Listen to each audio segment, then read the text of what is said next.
Welcome to equator academy. और अब हम लोग शुरू करेंगे इकोलॉजी का लेक्चर नंबर 3। उम्मीद है आप लोगों ने लेक्चर नंबर 1, 2 देख लिए होंगे वीडियो लेक्चर्स, और उसकी जो पीडीएफ फाइल अवेलेबल है उसको भी आपने एक बार रीड आउट किया होगा। और आपके नोट्स जो हैं वो बन चुके होंगे, चाहे आप वो एमसीक्यू के लिए बना रहे हो या कन्वेंशनल पेपर के लिए बना रहे हो, दोनों नोट्स आपके साथ साथ तैयार हो रहे हैं। चलिए शुरुआत करते हैं। तो जहाँ से हम लोगों ने लेक्चर नंबर 2 को एंड अप किया था, वही उसी के बाद अगले टॉपिक से लेक्चर नंबर 3 को शुरू करेंगे। और वो था हमारा क्या, अगर आपको याद हो, इकोटोन। ठीक है, तो मैं डिस्कस कर रहा था इकोटोन के बारे में, लेक्चर नंबर 2 का जो एंड था। तो इकोटोन क्या होता है, इसको ऐसे समझ लेते हैं। जैसे कि आपको दिख रहा होगा यहाँ पर, ये जो आपके लैंड जोन है, इसमें जो सारे एनिमल्स मिलेंगे वो क्या मिलेंगे, आपके लैंड एनिमल्स मिलेंगे। यानी कि इन एनिमल्स में ऐसी फिजियोलॉजी होगी कि ये सिर्फ किस में सर्वाइव कर सकते हैं, लैंड में सर्वाइव कर सकते हैं। उसी तरफ आपको इस जगह पर कैसे आपको एनिमल्स मिलेंगे, ऐसे एनिमल्स मिलेंगे, उनकी ऐसी फिजियोलॉजी होगी कि वो सिर्फ एक्वेटिक लाइफ यानी कि पानी के अंदर ही सर्वाइव कर सकते हैं। लेकिन कुछ जानवर आपको इनके बीच में मिलेंगे, यानी कि कह सकते हो मिड में मिलेंगे, जिनमें कुछ कैरेक्टर्स क्या होंगे, टेरेस्ट्रियल कैरेक्टर्स होंगे कि वो लैंड में भी जाके सर्वाइव करें, और उनमें कुछ कैरेक्टर्स आधे ऐसे होंगे कि वो कहाँ जाके सर्वाइव कर सकें, एक्वेटिक में यानी कि पानी में भी सर्वाइव कर सके। और इसी को हम लोग क्या बोलते हैं, ट्रांजिशन जोन बोलते हैं। ठीक है, तो एक अगर टेक्स्ट लैंग्वेज में देखें, ecotone is a zone of junction between two और मोर डाइवर्स इकोसिस्टम। ठीक है, जैसे कि अगर आप देखें, इसको थोड़ा सा कलर चेंज कर देता है इसको। जैसे कि आप देखें इस जोन में कि यहाँ पर एक अलग टाइप का क्या है, इकोसिस्टम है। ठीक है, और यहाँ पर एक अलग टाइप का क्या है, आपका इकोसिस्टम है। और यहाँ पर जो एनिमल है उनमें इसके भी करेक्टर हैं और इसके भी करेक्टर हैं। ठीक है, तो वही बात यहाँ पे बोली गई है। फॉर एग्जाम्पल, जो सबसे बेस्ट एग्जाम्पल दे रखा है वो है mangrove forest represent N ecotone between the marine and terrestrial ecosystem. इसका सबसे एग्जाम्पल हम लेते हैं अपने इंडिया में। हमारे इंडिया में आपका खास तौर पे जो आपका सुंदरवन डेल्टा यानी कि वेस्ट बंगाल का एरिया, और थोड़ा बहुत आपका क्या उड़ीसा का हो गया, और मेनली तौर पे क्या हो गया, बांग्लादेश। यहाँ पे क्या मिलते हैं, मैनग्रोव फॉरेस्ट मिलते हैं। ठीक है, अब मैनग्रोव फॉरेस्ट की एक खासियत क्या होती है कि वो they are able to survive. ये जो फॉरेस्ट होते हैं मरीन वाटर में भी सर्वाइव कर सकते हैं, able to survive in marine water, as well as they also survive, और किस में सर्वाइव कर सकते हैं, आपके फ्रेश वाटर में भी सर्वाइव कर सकते हैं। जैसे कि फिर से एक डायग्राम बनाया है, पीछे से आपकी क्या आ रही है, रिवर्स आ रही है फ्रेश वाटर की। ये आपका कौन सा है, बे ऑफ बंगाल है। ठीक है, यहाँ पे क्या है, आपका बे ऑफ बंगाल है। और यहाँ से सलाइन वाटर लगातार जो है कोस्टल एरिया की तरफ बढ़ता रहता है। तो जो भी पेड़ आपको यहाँ कोस्टल एरिया में दिखेंगे वो सब के सब क्या होंगे, मैंग्रोव फॉरेस्ट। और पीछे से रिवर से आते हुए फ्रेश वाटर के पानी को भी वो एब्जॉर्व करते हैं, सामने से आते हुए बे ऑफ बंगाल के सलाइन वाटर को भी एब्जॉर्व करते हैं, और अच्छा खासा यहाँ पे क्या कर रहे हैं, ग्रो कर रहे हैं। तो कह सकते हो कि एक ट्रांजिशन जोन है जहाँ पे फ्रेश वाटर और मेराइन वाटर आपस में मिल रहे हैं। अब कुछ कैरेक्टरिस्टिक फीचर्स ऑफ इकोटोन की बात करें तो वो कैरेक्टरिस्टिक फीचर क्या है, जैसे कि it may be very narrow और क्वाइट वाइट, ये पहला कैरेक्टर है। Then it has a condition intermediate, जैसे मैं बताया था कि दोनों इकोसिस्टम की थोड़े थोड़े कैरेक्टर्स में आधे आधे कैरेक्टर्स होंगे, to the adjacent ecosystem, hand it is a zone of, ठीक है, टेंशन भी कह सकते हैं। It is clear as it shows a progressive increasing in species composition of one incoming communities and simultaneously decrease in species of other outgoing। ठीक है, इसको अगर समझना तो ऐसे समझ लीजिए कि ये आपका एक इकोसिस्टम 1 है, ये आपका एक इकोसिस्टम 2 है। ये बीच का जो जोन है ये क्या हम लोग मान के इकोटोन जोन है, मिड जोन कह लो, या इसको हम लोग क्या बोल रहे हैं अभी तक, इकोटोन जोन बोल रहे हैं। ठीक है, ये आपका मिड का क्या है, इकोटोन जोन में। अब सारे जानवर एज टाइम पासेज 100 साल 200 साल बीत रहे हैं, लगातार E2 की तरफ बढ़ते जा रहे हैं और E1 को खत्म करते जा रहे हैं। तो ज़्यादातर जो कैरेक्टर्स आपको मिलेंगे इस मिड वाले इकोटोन में वो E2 के कैरेक्टर्स ज़्यादा मिलेंगे, यही बात इसमें बोली गई है। As well as developed ecotones contain some organism which are entirely different from that of the adjoining community. कुछ ऐसे भी आपको मिलेंगे इस मिड जोन में, इकोटोन में, जिसमें बिल्कुल भी कैरेक्टर E1 के नहीं मिलते होंगे, सारे कैरेक्टर किसके मिलेंगे आपको, E2 के मिलेंगे, ठीक, इकोसिस्टम 2 के मिलेंगे। Sometimes the number of species and the population density of some of the species is much greater in the zone than in the either country, ठीक है। इसका मीन्स हो गया कि इस जो इको जोन है इसमें एक खास स्पीसीज ज्यादा मिलेगी जिसमें E2 के कैरेक्टर ज्यादा होंगे और E1 कैरेक्टर्स कम होंगे। जैसे मान लीजिए इकोटोन में आपको 100 एनिमल्स मिल रहे हैं, 100 में से 80 जानवर आपको ऐसे मिलेंगे जिनमें E2 यानी कि इकोसिस्टम 2 के कैरेक्टर्स ज्यादा होंगे और इकोसिस्टम 1 के कैरेक्टर्स क्या होंगे आपके, कम। देन अगला आप देख रहे हैं ये क्या होता है, it is the unique functional role और place of a species in an ecosystem, ठीक है। किसी भी इकोसिस्टम में अ प्लेस ऑफ स्पीसी होती है, एक स्पेसिफिक फंक्शन रोल होता है या क्या होती है, स्पेस ऑफ वो होती है, ठीक है। स्पेशल आपका फंक्शन रोल होगा या आपकी क्या होंगे, प्लेस ऑफ स्पीसी होंगी, ठीक है। It is a description of all the biological, physical and chemical factors that a species need to survive, stay healthy and reproduce। मैं फिर से रिपीट कर रहा हूँ, it is a description of all the biological ये physical and chemical factor जिसको आप जिंदा रहने के लिए जरूरी होता है। A niche is a unique for species which means no two species have exact identical, ठीक है। जैसे इसका एक डायग्राम टाइप ऑफ नाइफ देख लो, हैबिटेट आपके नाइच होते हैं, फूड होते हैं, रिप्रोडक्टिव नाइक होते हैं, ठीक है, फिजिकल एंड केमिकल नाइक होते हैं, इस तरीके से। तो ये आपको देखो एमसीक्यू में सीधा सीधा पूछ लेगा कि टाइप ऑफ नाइक, तो हैबिटेट टिक करके आ गए, फूड आ गए, रिप्रोडक्टिव हो गए, फिजिकल और आपके क्या हो गए, केमिकल हो गए।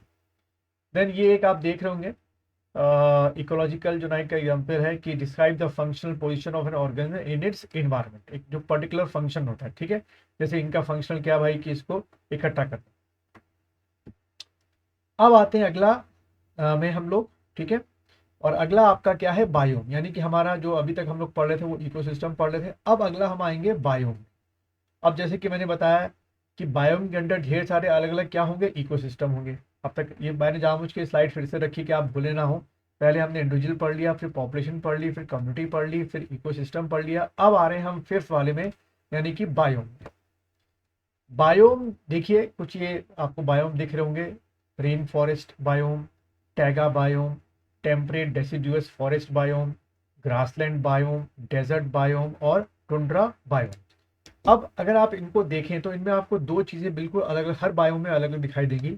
जैसे कि उनका क्या, फ्लोरा एंड फ्यूना, यानी कि जो एनिमल्स और प्लांट्स, जो एनिमल प्लस प्लांट आपके कहाँ मिलते हैं, रेन फॉरेस्ट में मिलते होंगे। अगर आप उनको उठा के कहाँ ले आए, टुंड्रा में लेके आ जाएं जहाँ पे माइनस में टेम्परेचर होता है, तो ये एनिमल और प्लांट वहाँ पे सरवाइव नहीं कर सकते। इसका मीन्स ये हो गया कि जो आपका क्लाइमेट होता है और जो आपका वेदर होता है वो वहाँ के फ्लोरा और फ्यूना की जो फिजियोलॉजी होती है पूरी की पूरी चेंज कर देता है।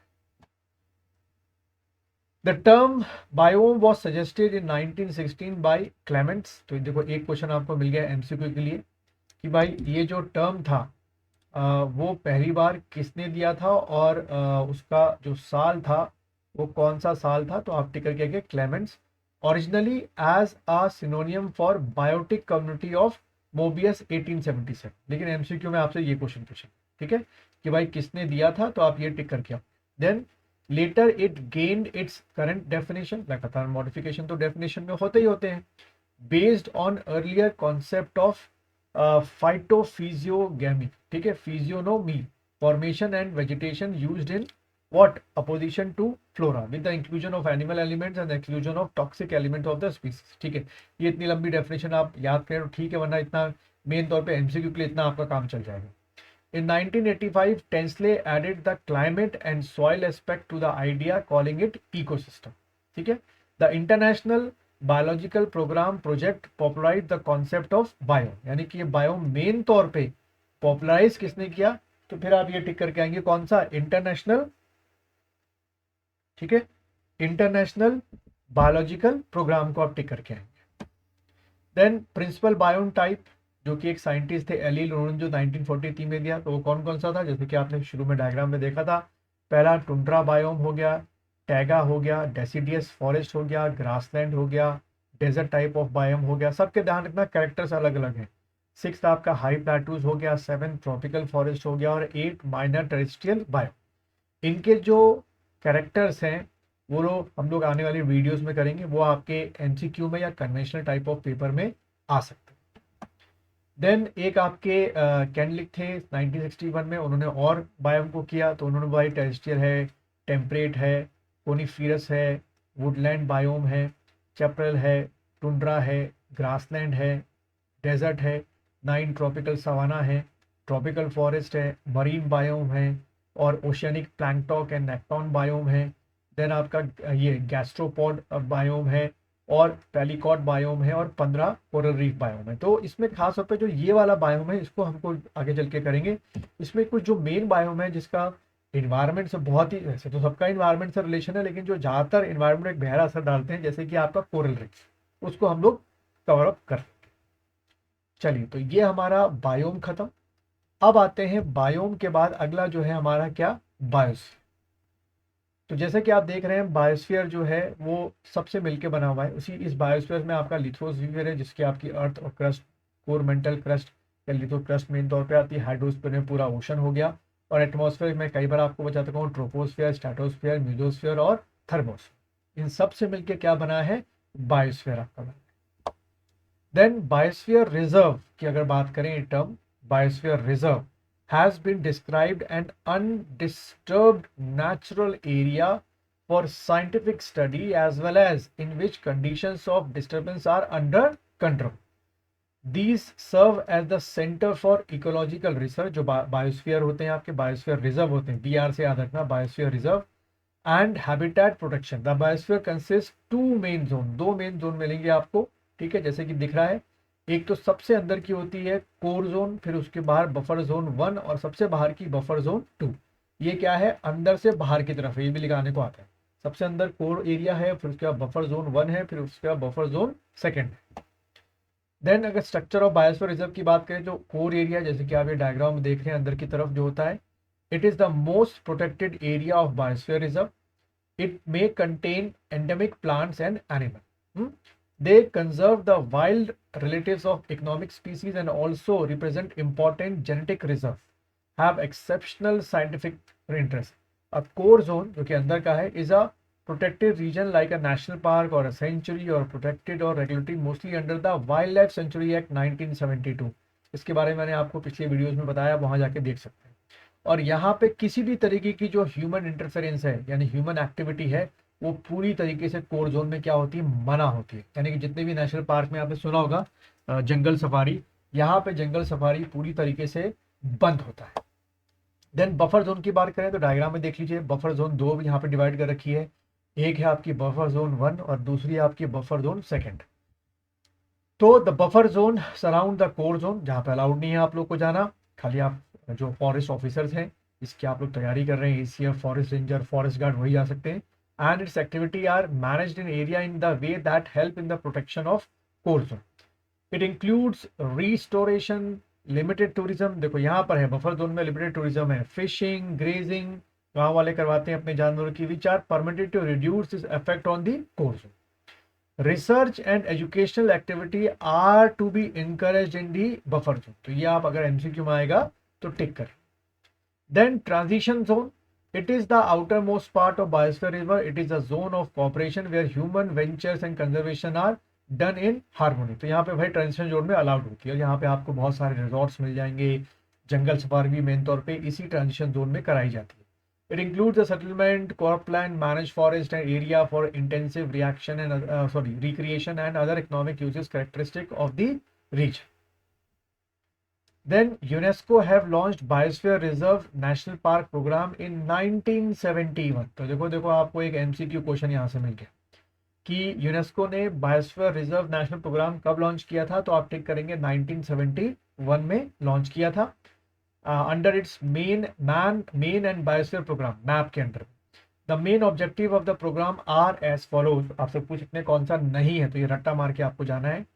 पहला क्या है, कंजर्व बायोलॉजिकल डाइवर्सिटी, ठीक है। फिर safeguard genetic diversity. Genetic diversity को आपको मानना है जितना भी वहाँ पे फ्लोरा प्लस फ्यूना है वो क्या होता है आपका जेनेटिक डाइवर्सिटी होती है। ठीक है भाई, जो भी वहाँ पे जानवर होंगे उनके अंदर जीन्स है तो क्या है जेनेटिक है आपके। Provide area for basic and applied research जो साइंटिस्ट करते हैं। Opportunity for environmental science and training जिसकी आप तैयारी कर रहे हैं। आप सब्जेक्ट जो है प्रमोट इंटरनेशनल कोऑपरेशन, कई पार्क ऐसे होते हैं जो दो नेशन के बीच में डिवाइड होते हैं। Promote management of biotic resources. ठीक है, in January 1989 274 biosphere reserve had been identified, ये 89 की बात थी। और शुरू में हमारे यहाँ पहले 12 थे, अब क्या हो गया 18 हो गए इंडिया। तो एक एक करके उनको डिस्कस कर लेते हैं, आपके एग्जाम में आते हैं, एमसीक्यू में बहुत आता है ये क्वेश्चन। तो देखो सबसे पहला क्वेश्चन क्या आएगा, इन चारों में से वो पूछेंगे जो फॉलोइंग, इन चारों में से एमसीक्यू वाली बात की कर रहा हूँ एमसीक्यू क्वेश्चन में, कि इन चारों में से पहला बायोस्फीयर कौन था। तो नीलगिरी बायोस्फीयर था, कहाँ कब बना था ये 1986 में बना था। और ये कितने राज्यों में फैला हुआ है, तमिलनाडु में है, केरला में है और कर्नाटका में। तो 3 स्टेटों में ये फैला हुआ है, कौन सा नीलगिरी बायोस्फीयर। ठीक है, और Nilgiri biosphere part of word Wayanad, Nagarhole, Bandipur and Mudumalai, Nilambur, silent valley and Siruvani hills, इन सब से मिलके आपका क्या बना हुआ है, नीलगिरी बायोस्फीयर बना हुआ है। तो देखो आपके एमसीक्यू में या तो वो पूछेगा नीलगिरी किन 3 स्टेटों में फैला हुआ है, तो आपके 4 ऑप्शन पेयर में दे रखे होंगे, चारों में ना, मतलब तीनों में, तमिलनाडु, केरला, कर्नाटका, एक दे देंगे आपको तमिलनाडु, केरला, आंध्रा, ऐसे करके। ठीक है, तो आपको ईयर भी याद रखना है और प्लस किस किस स्टेट में इसका इसका वो है एरिया है वो भी आपको रखना है। दूसरा हमारे उत्तराखंड में है नंदा देवी बायोस्फीयर, 1988 में बना था, कहाँ पर, उत्तराखंड में, डिस्ट्रिक्ट चमोली, पिथौरागढ़, बागेश्वर। तो ये वाला शायद पूछ ले आपसे। फिर तीसरा बायोस्फीयर नोक्रिक, ये 1988 में बना, मेन तौर पे कहाँ है, मेघालय में है, मेन तौर पे कहाँ पे, गारो हिल्स में, आपके नॉर्थ ईस्ट में ही है ये। फिर ग्रेट निकोबार 1989 में बना, अंडमान निकोबार में आपका है। देन गल्फ ऑफ मन्नार, ये कब बना, 1989 में बना, ये कहाँ पर है, हमारे तमिलनाडु और श्रीलंका के बीच में है। ठीक है, देन मानस 1989 में बना, मेन तौर पे आसाम पे है, और आसाम पे कहाँ कहाँ है ये देखिए आपके जो आ सकता है आपके एग्जाम में, ये काकराझार हो गया, बोंगे गांव हो गया, बरपीता हो गया, नलबारी हो गया, कमप्रूप हो गया, दारंग हो गया। ठीक है, ये आपके एग्जाम में आ सकता है। देन सुंदरबन आपका हो गया, ये आपका कब बना था, 1989 में बना था, और ये कहाँ पर है, वेस्ट बंगाल में, part of delta of Ganges and Brahmaputra river system. Then 8th वाले में आते हैं सिमलीपाल, ये 1994 में बना, कहाँ पर है, मेन तौर पे उड़ीसा में, और उड़ीसा के अंदर भी कहाँ, मेन तौर पर मयूरभंज डिस्ट्रिक्ट। देन दिब्रू सखोई 1997 में आसाम में है आपके। ठीक है, डिब्रूगढ़ में और तिनसुकिया डिस्ट्रिक्ट में है। देन दिहांग देबांग 1998 में, कहाँ पे, अरुणाचल प्रदेश में, और मेन तौर पे कहा Siang and Dibang valley. Then Pachmarhi 1999 में, देखो ईयर याद रखना आपको, भूलना नहीं। फिर कहाँ पर है ये, मेन तौर पे मध्य प्रदेश में, और मध्य प्रदेश के अंदर भी ये पंचमढ़ी किन जगह फैला हुआ है, बैतूल में, होशंगाबाद में, छिंदवाड़ा में डिस्ट्रिक्ट में। देन आपका कंचनजंगा जो है सिक्किम में हो गया, 2000 में बना। देन अगस्तमलाया 2001 में बना, कहाँ पर है, देखिए केरला में, और केरला के अंदर कहाँ कहाँ, Neyyar, Peppara, Shendurney wild life sanctuary. Then आपका ये अमरकंटक 2005 में बना, मेन तौर पे कहाँ पर है, छत्तीसगढ़ में है, और एमपी में। तो 2 डिस्ट्रिक्ट में फैला हुआ, और एमपी में कौन कौन से डिस्ट्रिक्ट, सॉरी 2 स्टेटों में फैला हुआ है, और एमपी के कौन कौन स्टेटों में, अनूपपुर हो गया, दिंडोरी डिस्ट्रिक्ट हो गया, और छत्तीसगढ़ में के डिस्ट्रिक्ट में बिलासपुर डिस्ट्रिक्ट में। देन आपका कच्छ हो गया, 2008 में बनाया गया इसको, ये गुजरात में आपका है। देन आपका कोल्ड डेजर्ट, ये आपका कहाँ पर हो गया हमारा, ये पिन वैली नेशनल पार्क जो हो गया surrounded the Chandratal and Sarchu. ठीक है, ये हिमाचल में हो गया आपका। देन सहचालम हिल्स, ये आपका आंध्र प्रदेश में हो गया, 2010 में बनाया गया। और लेटेस्ट जो बना, पन्ना बना 18वां बायोस्फीयर 2011 में, मेन तौर पे कहाँ है आपका, मध्य प्रदेश में। ठीक है, तो ये थे आपके 18 बायोस्फीयर। तो यहाँ आपका खत्म होता है लेक्चर नंबर 3। मिलते हैं फिर हम अगले लेक्चर नंबर 4 में। इकोसिस्टम बहुत लंबा चैप्टर है और काफ़ी क्वेश्चन इससे आपके इन्वायरमेंटल साइंस में आ सकते हैं।